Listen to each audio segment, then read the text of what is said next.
All week, we have been giving you ideas for planning the perfect wedding, but what happens after the ceremony and the honeymoon? How do you stay married for decades? Our next guests are asking the same question, even though they have been married 35 years. Beth Albright and Ted Ishler are sharing their messes, secrets, and more in a new podcast. It is called How Are We Still Married?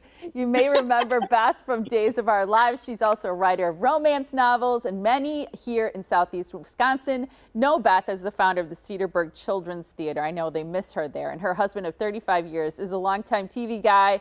We are thrilled to welcome him too because they've got this great podcast. Hi, guys. Hi, hey, how Molly. you doing? How are you? I'm doing great. It's wonderful to see you both. You look very warm, I have to say. Oh, it's chilly out here. It's like 65 degrees.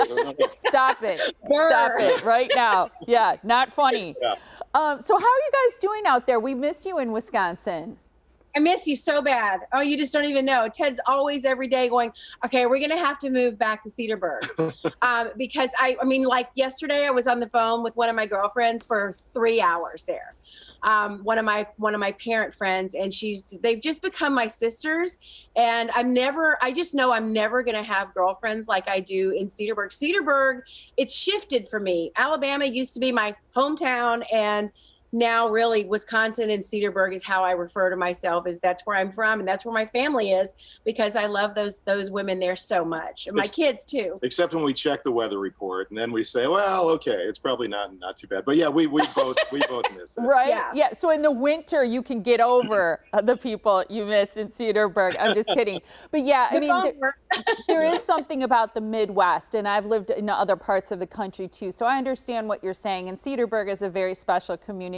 Oh, it's forever. It's forever. Somebody said you'll never be alone if you live in Cedarburg. And that's the way I feel. And I've never forgotten that she said that. That's very sweet. Okay, so let's talk about this podcast. Where did the idea come from? Well, we've been together 35 years and we've moved 35 different times. We've been all over the country. It's crazy. Some of those early moves, we were there, lived in a place for 2.5, 3 months. We have such incredible, crazy stories of. It makes no sense that we're still married. The photo you're seeing right there, I was a page at NBC, and we used to go on the sets late at night and take pictures that's Tom Brokaw's news set, where we took pictures late at night of us. That's the Today Show the Today set. Show. Aren't we so cool? From 1983. We'd sneak into the NBC, pull the cover that they have on the set off, and take our photo really quickly without anybody knowing back then. But we just, and there's our wedding. But we have so many crazy stories, from ghost stories to the mafia. And And somebody pretending to be a news director and a program director, and he was like a 13-year-old kid, and we fell for it. Like the stories that we have to share, people are going to have their mouths dropped open, because it makes no sense that we're still married, and B, it just doesn't even make any sense. And it's probably going to come out as like, please don't go into the media because it's so stupid. Well, and every time we talk to somebody and we tell them our stories, they're like, how are you still married? So we're like, hey, perfect idea. We're not really sure. Yeah, you're not sure either. But honestly, I have to tell you guys, I think you have chemistry. You've been married for that long. But your chemistry in the podcast, I think, is fantastic. I think you're so good at letting each other talk. There's a picture of you casting. It's tough to get a word in with Beth sometimes, but yeah. I'm sorry. Here, in my defense, I was a radio talk show host for umpteen years, and my training is no dead air. And so my deal is, if no one's talking for 5 hours, I've got to keep talking for 5 hours, and I've trained myself to be able to. Or if I'm talking, to immediately interrupt and start talking too. I'm sorry. I get it.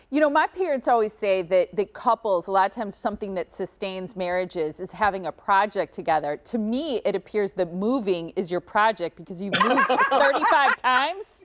That's what we said. We've never had a chance to get into a rut, where we can't figure out, we're always sort of trying to see what the next thing is. Maybe we don't even know if we like each other or not, because it's like, okay, now we've got to move. Yeah. So your job in moving is packing, and my job in moving is unpacking, and we don't even have time to think about us, because it's like, okay, what's next? Where are we going next? Well, and the crazy thing is, it's not even just moving from city to city, because a lot of times we've moved like 3 or 4 times within the same city, which, We didn't do that in Cedarburg. We stayed in one house. We loved our little house in Cedarburg. And, so there we go. Yeah. So anyway, because we've lived out here in Southern California now, 4 different times? 5. It's 5. 5. So. Oh my gosh, that's a lot. Okay, I want to play really quick, a little rapid fire. So the answer is either me, or you can say him, Beth, or Ted, you can say her. So you guys ready? Just a couple quick ones here. All right, this is kind of like an either or kind of thing. So first, who's neater? Oh, me, for sure. You agree on that? Who's He's so messy, I can't even allow him in some of the rooms in the house. I have to have my own room that I can just like totally destroy. I can't stand it. You can't see the floor in his room. It's a creative energy. You got to keep things all over the place, you know. So. Organization. Who's funnier? I would say me.